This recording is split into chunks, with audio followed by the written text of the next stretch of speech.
Bismillahirrahmanirrahim. Assalamu alaikum. Peace be always with you. Welcome to Global Right Path. I am Rashad Mahmood from Toronto, Canada. Topic is ظلم کے خلاف آواز جہاد اکبر ہے. ظلم کے خلاف آواز جہاد اکبر ہے اور ہم سب پر فرض ہے کہ اس کے خلاف آواز اٹھائیں. ظلم بین الاقوامی ہو یا مقامی، محلے میں ہو یا کسی گھر میں انفرادی یا خود آپ کے خلاف ہو، آواز اٹھانا آپ پر فرض ہے. اگر آپ شوہر اور بیوی میں ناراضگی دیکھیں تو والدین اور بچوں میں ناانصافی، یہ آپ پر فرض ہے کہ قرآن کی روشنی میں معاملات کو سلجھانے کی کوشش کریں.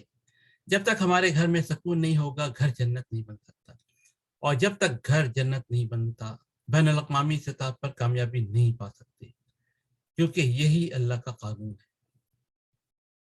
اللہ کا فرمان تو ہے کہ جس نے ایک جان بچائی اس نے ساری دنیا بچائی، جبکہ حلالہ پیر کے نے اس امت کو قرآن سے ہٹا کر من گھڑت قصے کہانیوں اور ضعیف حدیثوں کے ذریعے گھر گھر فساد کی جڑ ہوتی ہے، جو اب تناور درخت کی شکل اختیار کر چکا ہے. ساس بہو میں کبھی نہ ختم ہونے والے جھگڑے ڈال دی، شوہر کی نافرمانی کوٹ کوٹ کر بھر دی ہے. اب گھر جنت کا نمونہ نہیں بلکہ جہنم کا ایک گڑھا نظر آتا ہے.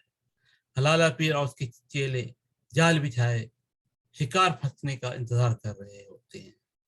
ہر گھر کو جنت کا نمونہ بنانے کے لیے آپ سبھی سے گزارش ہے کہ یہ پیغام زیادہ سے زیادہ لوگوں تک پہنچائیں اور ثواب دارین حاصل کریں. اور ہم سب کے لیے ضروری ہے کہ قرآن سمجھ کر پڑھیں، اس پہ خود عمل کریں اور اس کا پیارا پیغام اوروں تک پہنچائیں. شکریہ.